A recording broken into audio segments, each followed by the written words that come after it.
অনেক গরিব মানুষ কোরবানি গোশত সংগ্রহ করে পরে বিক্রি করে দেয়, তাদেরকে কি গোশত দেওয়া যাবে? যে সমস্ত মানুষ অভাবী তারা কোরবানি গোশত সংগ্রহ করছেন, মানুষের কাছে হাত পেতে চেয়ে নিচ্ছেন, বা যেভাবে হোক তিনি গোশত পাচ্ছেন, পাওয়ার পর তিনি যদি সেটা বিক্রি করে দেন তাহলে সেটা তার জন্য জায়েজ আছে, কারণ গোশত পাওয়ার পর তিনি তার সেটার মালিক। এ বিষয়ে নবী করিম সাল্লাল্লাহু আলাইহি ওয়াসাল্লামের একটি বিশুদ্ধ এবং প্রসিদ্ধ হাদিস আছে, আমরা জানি। বারিরা রাদিয়াল্লাহু তাআলা আনহা নামে একজন মহিলা সাহাবী ছিলেন, দাসী যথাসম্ভব। তিনি যাচ্ছিলেন তার বাসার পাশ দিয়ে নবী সাল্লাল্লাহু আলাইহি ওয়াসাল্লাম যাচ্ছিলেন, বা তার আশেপাশে কোথাও তিনি এসছেন। তখন গোশতের ঘ্রাণ দেখতে পেয়ে নবী সাল্লাল্লাহু আলাইহি ওয়াসাল্লাম জিজ্ঞাসা করলেন, কী রান্না হচ্ছে? বললেন যে গোশত। তখন নবী সাল্লাল্লাহু আলাইহি ওয়াসাল্লাম তাকে রসিকতা করে বললেন যে আমাকে খাওয়াও। তখন তিনি বললেন, ইয়া রাসূলুল্লাহ, এটা তো সাদাকার গোশত, আর সাদাকার গোশত তো কুরাইশ বংশের লোকদের জন্য খাওয়া হারাম, আপনি তো নবী হিসেবে আপনি খেতে পারবেন না। তখন তিনি বলেছেন, লাকে সাদাকাতুন ওয়া লানা হাদিয়াতুন, এটা তোমার জন্য সাদাকা হতে পারে, কিন্তু তুমি যখন আমাকে দিবে সেটা আর সাদাকা থাকবে না, সেটা যাকাত ফিতরা থাকবে না, বরং সেটা অর্থাৎ মানতের গোশত বা এই জাতীয় সাদাকার গোশত থাকবে না, এবং সেটা হাদিয়া হিসাবে হবে। তুমি পেয়েছো সাদাকা হিসাবে, আমাকে যখন দিবে সেটা হাদিয়া হিসাবে হবে। অতএব গরিব মানুষ পেয়েছেন, পাওয়ার পর তিনি মালিক হয়ে গেছেন, এরপর তিনি এটা বিক্রি করলেও সে অধিকার তার আছে। তবে যারা দান করবেন তারা এরকম গরিব যারা অল্প দামে বিক্রি করে দিবে, সেগুলো হোটেলাররা কিনে তারা লাভবান হবে, গরিব দিন শেষে ক্ষতিগ্রস্ত হবে। এরকম গরিবদের চাইতে যে সমস্ত গরিবরা মানুষের কাছে হাত পাতে না এবং বিক্রিও করবে না, তাদের ঘরে ঘরে খবর নিয়ে যারা কোরবানি দেননি তাদের ঘরে ঘরে গোশত পৌঁছে দিতে পারলে সেটা অবশ্যই দানকারীর জন্য সর্বোত্তম কাজ হবে। অনেক দেশের ওয়াশরুমে পানির ব্যবস্থা থাকে না, শুধু টিস্যু ব্যবহার করতে হয়। প্রশ্ন হলো, পায়খানার পর শুধু টিস্যু ব্যবহার করলে সে অবস্থায় নামাজ হবে কিনা? যে সমস্ত দেশে এরকম আছে, পৃথিবীর অনেক দেশেই আছে যে টয়লেটে পানির ব্যবস্থা থাকে না, সেখানে টিস্যু ব্যবহার করলে টিস্যু দিয়ে যদি আপনি নাপাকটা দূর করে দিতে পারেন, পরিচ্ছন্ন করে ফেলতে পারেন, আপনার অজু গোসল হয়ে যাবে, সালাত হয়ে যাবে, কোনো অসুবিধা নেই। তবে যদি আপনি এরপরে পানি ব্যবহার করতে পারেন কোনোভাবে, সেটা অবশ্যই উত্তম হবে। কারণ বিশেষ করে টয়লেটের পর আপনার টিস্যু ইত্যাদি ব্যবহার করার পর পানি ব্যবহার করা, সেটাই হলো সুন্নাহ। কিন্তু যদি পানি ব্যবহার না করে আপনি টিস্যু দিয়ে পরিষ্কার করে ফেলতে পারেন, আপনার পবিত্রতা অর্জনটা হয়ে যাবে, বিশেষ করে পানি নাই যেখানে। অনেক সময় মুখের ভেতর কেটে রক্তপাত হয়, রক্ত খাওয়া তো হারাম। মুখের ক্ষতের রক্ত যদি কেউ ইচ্ছা বা অনিচ্ছায় খেয়ে ফেলে, সেক্ষেত্রে বিধান কী হবে? অনিচ্ছা হলে তো কোনো অসুবিধা নেই, ইচ্ছাকৃত তো খাওয়া যাবে না, ইচ্ছাকৃত গুনাহ হবে খেলে। যদি বারবার ফেলাটা কষ্ট হয়, থুতুর সাথে সামান্য চলে যায়, ইনশাআল্লাহ তার কারণ গুনাহ হবে না, যেহেতু এটা আপনার ইচ্ছাকৃত আপনি জেনে শুনে পান করছেন, ব্যাপারটা তা নয়। অর্থাৎ জেনে শুনে ইচ্ছাকৃত স্বেচ্ছায় আপনি খুশি হয়ে যে পান করছেন, ব্যাপারটা সেরকম না, বরং একটা নিরুপায় হয়ে হয়তো ভিতরে গেছে, ইনশাআল্লাহ এতে গুনাহ হবে না। কোরবানির সময় এক শ্রেণীর মানুষ পশুপ্রেমী হয়ে ওঠে, তারা বলে ইসলামিক কোরবানির বিধান নাকি অমানবিক। আসলেই কি কোরবানি অমানবিক? ইসলামে পশু জবাইয়ের নীতিমালা কী? কোরবানির জাগতিক উপকারিতা সম্পর্কে জানতে চাই। দেখুন, এ বিষয়ে আমরা প্রতি বছরই কথা বলতে হয়, কারণ ইসলামকে যারা অপছন্দ করে, মুসলমানদের প্রতি যারা বিদ্বেষ লালন করে, এরকম কিছু মানুষ আমাদের সমাজে ভালো সাজবার জন্য তারা নানা মুখরোচক কথা বলে থাকে, তার মধ্যে থেকে এটি একটি।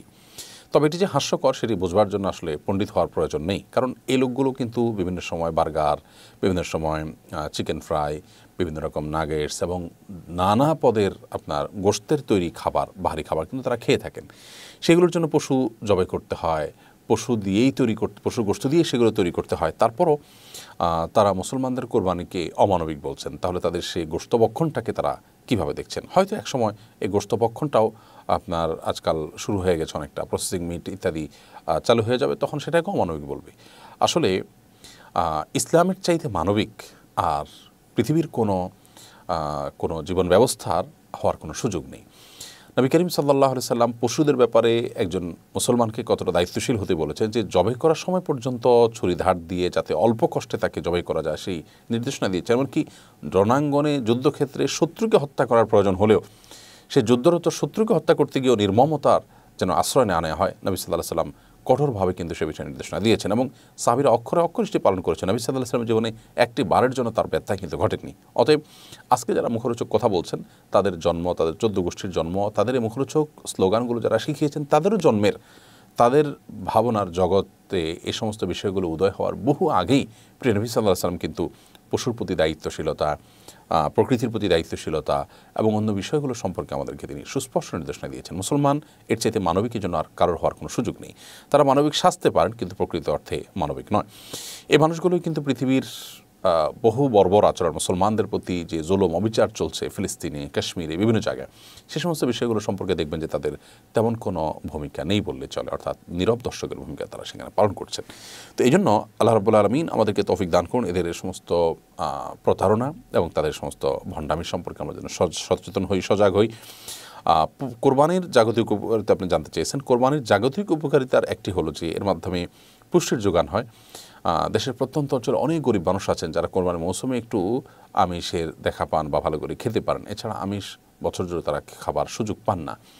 বছর জুড়ে প্রতিটা মানুষের ঘরে ঘরে আমিষ পৌঁছে দেওয়ার যে প্রয়োজনীয়তা আছে মানুষের সুস্বাস্থ্যের জন্য, সেটি কিন্তু কোরবানি পূরণ করে। কোরবানি ছাড়া অন্য কোনো মাধ্যমে এটি কিন্তু বর্তমানে বাংলাদেশের বর্তমান বাস্তবতা অন্তত পূরণ হচ্ছে না, হওয়ার কোনো সুযোগ আপাতত নেই।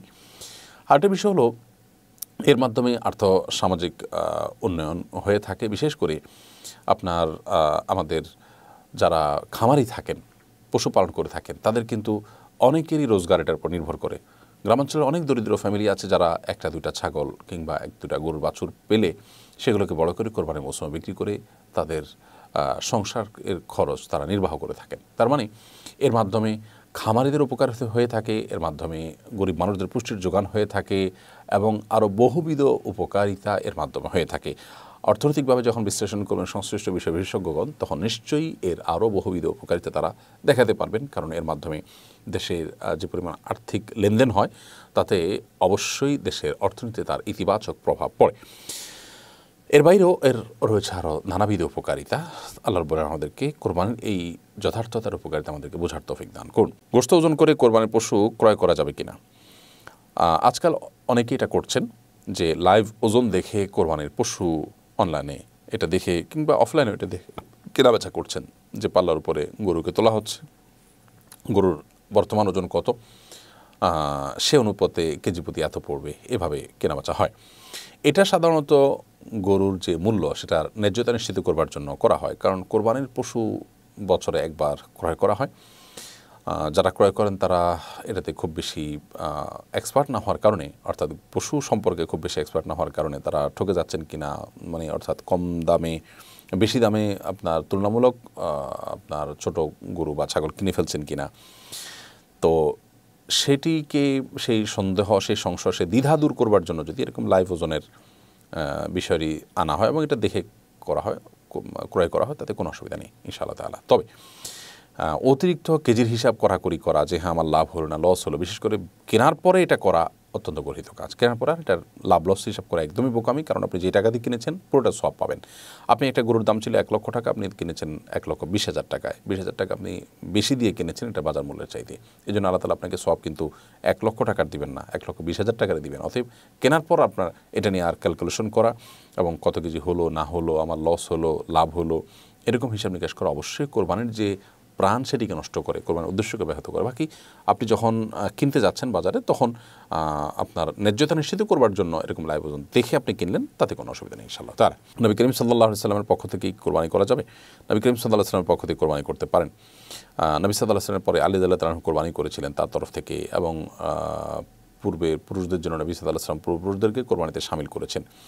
অতএব নবী সাল্লাল্লাহু আলাইহি ওয়াসাল্লামের পক্ষ থেকে কেউ চাইলে কোরবানি করতে পারেন এবং সেই কোরবানির গোশত নিজের কোরবানির গোশতের মতো করে খেতে পারেন। মান্যত যদি কেউ থাকে কোরবানি, সেটার গোশত খেতে পারবেন না, পুরোটা দান করে দিতে হবে। এছাড়া আপনি নিজের পক্ষ থেকে এবং অন্য কারোর থেকে কোরবানি করলে সেটার গোশত আপনি নিজের গোশতের মতোই খেতে পারবেন, দান করবেন এবং গরিব দুঃখীকে দিবেন, আত্মীয়স্বজনকে দিবেন, বিভিন্নভাবে করতে পারেন, নিজে খেতে পারবেন, সোজা কথা। তো নবী সাল্লাল্লাহু আলাইহি ওয়াসাল্লামের পক্ষ থেকে কোরবানি করা যেতে পারে, যদিও কোনো কোনো উলামা ইকরামের ক্ষেত্রে ভিন্ন মত পোষণ করে বলেন যে মৃত মানুষদের তরফ থেকে কোরবানিটা জীবিত ব্যক্তিদের সাথে রেখে করবেন। বিশেষ করে সৌদি আরব উলামা ইকরাম এই মতটি বলেন। বাট সাহাবীদের কথা যেমন বললাম, তাদের থেকে আপনার মৃত মানুষ থেকে কোরবানি করার প্রচলন বিভিন্ন হাদিস দ্বারা প্রমাণিত। বিদেশে অবস্থানরত ব্যক্তির অন্যত্র কোরবানি করার বিধান কি? বিদেশে যিনি অবস্থান করছেন তিনি যদি সেখানে কোরবানি করার মতো পরিবেশ না থাকে, তিনি অন্যত্র কোরবানি করতে পারেন। কোরবানি করার ক্ষেত্রে আমাদের উদ্দেশ্য থাকতে হবে আল্লাহর সন্তুষ্টি, নবী সাল্লাল্লাহু আলাইহি ওয়াসাল্লামের সুন্নাহ নির্দেশনা পালন। এটা গোশত খাওয়ার উদ্দেশ্যে যেন না হয়, সেদিকটা আমাদেরকে অবশ্যই খেয়াল রাখতে হবে। আমার একটি ছাগল আছে, ছাগলটির জন্মের সময় সেটাকে কোরবানির উদ্দেশ্যে রাখা হয়েছে, কিন্তু ছাগলটির মাঝ বয়সে একবার অ্যাক্সিডেন্ট হয়, তার পা ভেঙে গিয়েছিল, যে কারণে তার শারীরিক অবস্থার সেরকম উন্নতি হয়নি, দেখতেও সুস্বাস্থ্যের নয়। আমি জানতে চাচ্ছি সেটাকে বিক্রি করে তার সাথে আরও কিছু টাকা যোগ করে একটা ভালো মানের ছাগল কোরবানি দিতে পারবো কিনা। আপনার নিজের ছাগল আছে, সেটাকে আপনি কোরবানি দেওয়ার নিয়ত করেছেন, খুব ভালো কথা।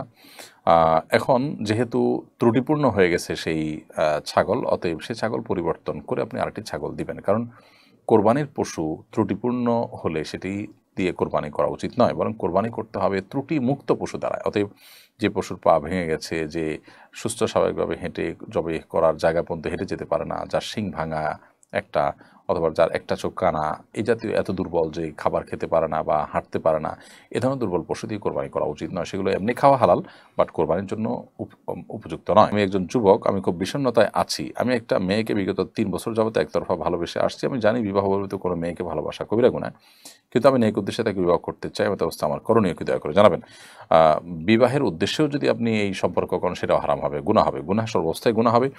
আপনার উদ্দেশ্য যত ভালোই হোক না কেন, যেহেতু আপনি প্রক্রিয়াটা অবলম্বন করছেন মন্দ, যার কারণে এটি জায়েজ হবে না। সেজন্য আপনাকে আমরা বলবো যে প্রথমত আপনার কৃতকর্মের জন্য আল্লাহ তাআলার কাছে তওবা করবেন, ইস্তেগফার করবেন, ক্ষমা প্রার্থনা করবেন, এবং দ্বিতীয়ত আপনি আপনার এই জায়গা থেকে ফিরে আসবেন এবং আহ, উম, কোনো অবস্থাতেই এটাকে প্রশ্রয় দেওয়ার কোনো সুযোগ নেই।